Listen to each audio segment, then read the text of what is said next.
So, this past week, I got to watch 3 new movies.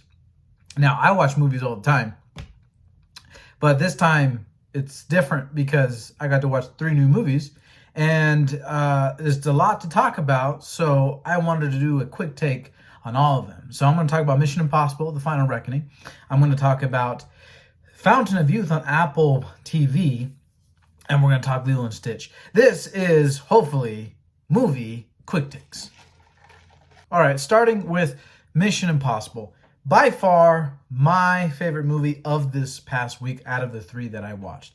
Mission Impossible is a fun ride. It's adventurous. Like I said in my out of the theater reaction, they astound me every time. Tom does an amazing job. Now, I would rank all of them, but there's not enough time to do that. So for me, my favorite was Fallout. I thought they were going to end it with Fallout. Fallout was fantastic. Fallout was amazing. But let's do some facts, some tidbits. So on Rotten Tomatoes, Mission Impossible: The Final Reckoning is sitting at number 5 out of all of the Mission Impossibles. And then Dead Reckoning Part 1 is sitting as number 2. That's quite interesting based on the different receptions people had about Dead Reckoning. I personally liked Dead Reckoning. But I think Mission Impossible Fallout is the very best. And I have a hot take here. I like Mission Impossible 2 more than I like Mission Impossible 1. Yes, it's very a product of its time, but you can't get past the Hans Zimmer rock music and the cool motorcycle scenes. So, biggest thing that I took away from Mission Impossible was that it didn't like tie the knot in a sense of like a nice little bow at the end, but it did come full circle. The story has ended, even though I don't think like the ending kind of made it feel like an ending. It just ended, right? But I really thought it was a mission that was impossible. Of course, at the end, our heroes make it. Our heroes save the day. So if you're looking for a fun, entertaining movie, I would go watch this. If you are a fan of the franchise, I hope this didn't make or break it for you. I've heard different things in the fandom. It didn't make it or break it for me. I was on the edge of my seat the entire time. I thought it was fun. Tom Cruise, was great. The entire team was great. So I'm glad that I got to watch that in theaters and experience it as it needed to be experienced. What did you guys think? Personally, I'd go watch it. My personal rating is anywhere between a 7 and an 8. 7.5 is perfect, but I give it a 7 out of 10. Mission Impossible Fallout is the only Mission Impossible that I've given above an 8. So that is food for thought. Food for thought. So let's talk about Fountain of Youth. Okay, so I really love history. I really love these movies like National Treasure, Angels and Demons, Indiana Jones, right? So Fountain of Youth kind of gets you there, right? It's kind of like an Uncharted, National Treasure esque type film. And I was kind of engaged when you got like the little history pieces, because I think that's just really, really cool. But at the end, you know, the fantastical is there about how they get to the Fountain of Youth, but it didn't really make a lot of sense to me how it wrapped up, how it ended. There are some really awkward choices in cinematography or in dialogue, because there's like a lot of like slow-mo motion type of shots. I didn't really understand how that fit in there. I'm assuming it was supposed to be for like a comedic element. There was a lot of like, I like it when you can go into the thoughts of the characters, like when they're thinking out loud, kind of like in a comic book, or thinking inside, I would say. But whenever they were like thinking about something and how they portrayed it, that was just kind of awkward. Now, I personally was entertained by this movie. I think if you want some good entertainment, you're kind of needing that National Treasury type of movie, I'd watch it. I think it's better than the TV show they had on Disney Plus. That's just me. But I gave it a 5, probably leaning more towards a 4. Little fact tidbit here. The tomato meter has it at 42% from us, the people, and critics give it a 38, so rotten essentially. But I thought it was a uniquely fun ride. The cast of characters were fun. John Krasinski, Natalie Portman, that was fun to me. But if you want a movie to turn on and watch for a little bit and not really worry about the story, Fountain of Youth is for you. Will there be a sequel? I don't know. Could they try to make it better? Yeah. there are other adventures to go on, but we can talk more about that later. Let's talk about Lilo and Stitch. Okay, so this one is a little harder, okay? Two things that I want to say.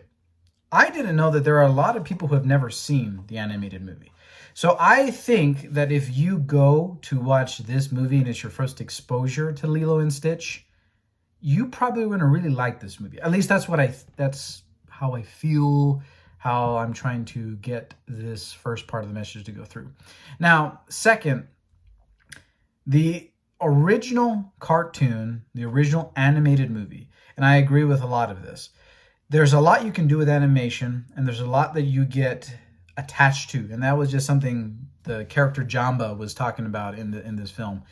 And because it's an adaptation, right? They've done some different things with the movie, and that's fine because it's an adaptation. It's not going to be true in full to the original, because you don't want just copy of copy of copy. Some of us do, right? But when they're trying to make a movie, I would assume when it comes to making money for the business, and trying to capture more audiences, you have to do something a little bit different. And this movie was similar enough, but also added a lot of different things, especially the ending. Now, if you haven't watched it yet, this is your spoiler warning. But if you watch the animated film, you know how the ending has changed.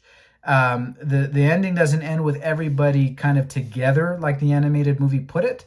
Everybody is kind of on their own, living their own life, but still together, right? So you could make the argument that it's somewhat of the same type of idea, but I think people really enjoyed the ending of the animated because it ends great. It's the families together, they rebuild the house, they work it out all together. But in this ending, they're happy, but Nani is going to college. Lilo is by herself with Stitch, with the neighbors, because of the social worker, all those type of things. So that is just a different ending, right? And I'm not trying to gripe on the ending, but I do think that if you're a fan of the original, you're going to have a hard time with the live adaptation remake. If you've never seen the original, I think you're going to have an okay time with a live adaptation remake. Now, right now, it's being well received by the populace. According to Rotten Tomatoes, it's 93%. But IMDb is making a decrease on the 7 range. Okay? Critics have given it a 69%.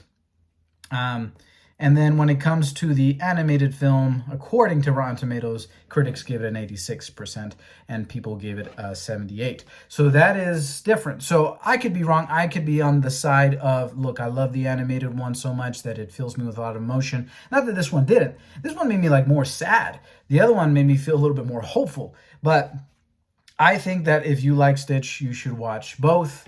Will I have it in my personal collection? I have no idea. But, oh, sorry, that's Stitch speaking by himself sometimes. But I probably rambled. That was probably a longer quick take than normal. So, y'all, this has been Movie Quick Takes. Thank you for sitting down with me. Thank you for being on this ride with us of Brohood Productions. I am your co-host, Alma, the All-Star Superman. And if you want some movies to watch, Mission Impossible is probably my choice. Fountain of Youth is there if you want to be a little bit entertained, and Lilo and Stitch is out for our entertainment to hang out with a very fun character. The last point I want to make about Lilo and Stitch is that the dynamic between Nani, Lilo, and Stitch is probably the best part of the movie. I did give Fountain of Youth a 5 and Lilo and Stitch a 5. Mission Impossible was a 7. So this has been a movie quick take, a little bit longer than I expected, but we will talk more soon. Brohood out.